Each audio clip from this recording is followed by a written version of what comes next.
Hello students, welcome to my channel. आज हम लोग पढ़ने जा रहे हैं हिंदी पार्ट 13। लेखक का नाम है जय कृष्णमूर्ति और इस पार्ट को आज हम लोग पढ़ेंगे। कल इनकी लेखक परिचय के बारे में हम लोगों ने पढ़ा था और आज हम लोग इस पार्ट के बारे में जानेंगे। शिक्षा इस पाठ में यदि आपने कभी भी आपसे यह पूछा हो कि शिक्षा का अर्थ क्या है, तो यह मेरे लिए सचमुच आश्चर्य की बात होगी। जो जय कृष्णमूर्ति जी ने लिखा है कि अगर आपने खुद से कभी शिक्षा का अर्थ के बारे में पूछा है तो मैं इसके लिए हमेशा आश्चर्यजनक रहूंगी। आप विद्यालय क्यों जाते हैं? आप विविध विषयों को क्यों पढ़ते हैं?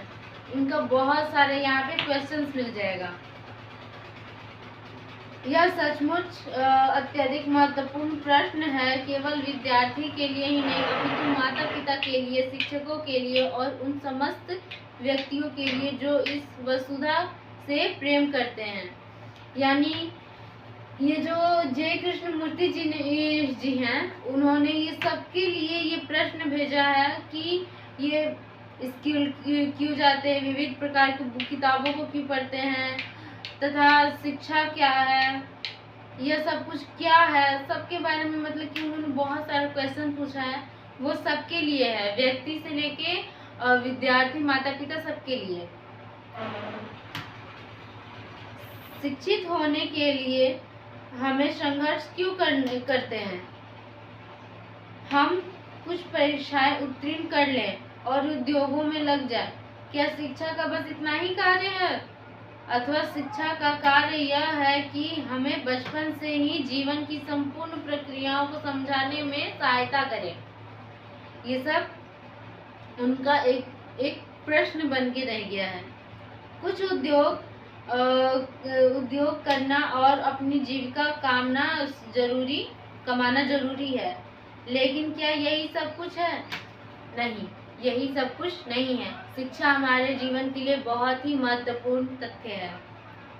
क्या हमें केवल इसीलिए शिक्षा प्राप्त कर रहे हैं?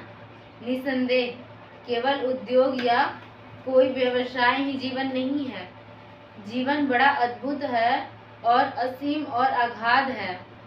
यह अत्यंत रहस्यों के लिए हुए हैं।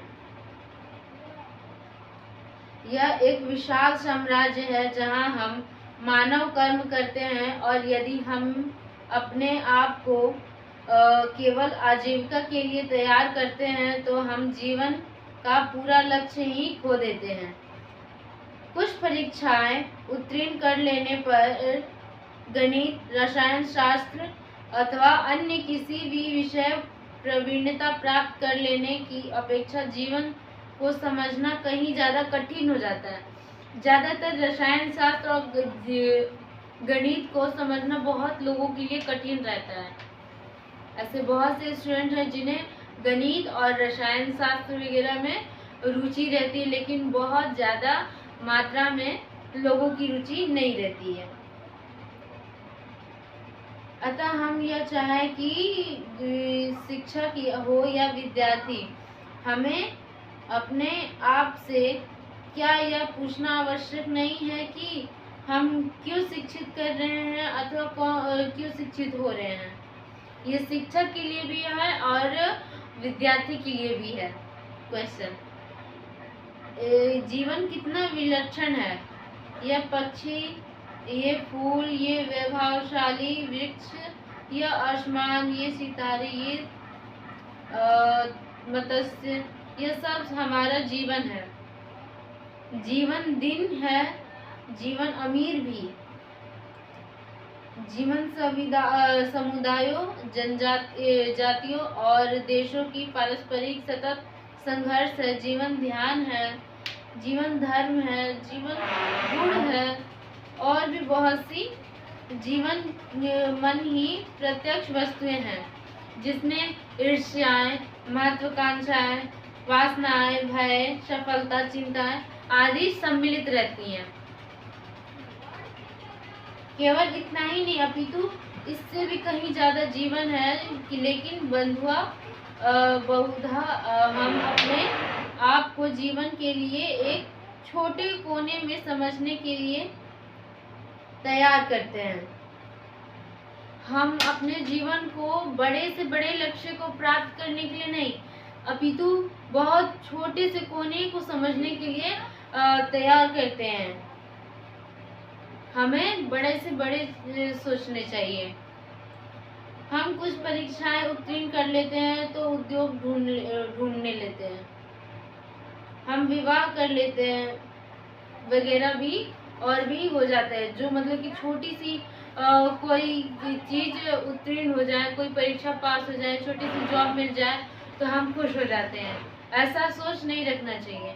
हमें और भी उससे ज़्यादा अधिक मेहनत करना चाहिए, और भी बड़े पद पे जाना चाहिए, और भी ऊंची तरह की नौकरियां करनी चाहिए। हम सदैव अपने जीवन को भयाकुल, चिंतित और भयभीत बने रहते हैं। अतएव शिक्षा का कार्य है कि वह संपूर्ण जीवन के लिए प्रक्रिया को समझने में हमारी सहायता करे, न कि हमें केवल कुछ व्यवसाय या ऊंची नौकरी के योग्य बनाए। यानी शिक्षा का कार्य है हमें समझने में हमारी मदद करे, संपूर्ण जीवन यानी हमारी पूरी जो जीवन है उसे समझने में शिक्षा का यही महत्व है कि वो हमारी सहायता करे, ना कि कोई नौकरियां या फिर कुछ परीक्षाओं उत्तीर्ण करने भरी हमें योग्य बनाए। तो आज के लिए इतना ही। अब हम लोग अगले वीडियो में इस कहानी को और भी पूरा करेंगे। आज के लिए थैंक यू।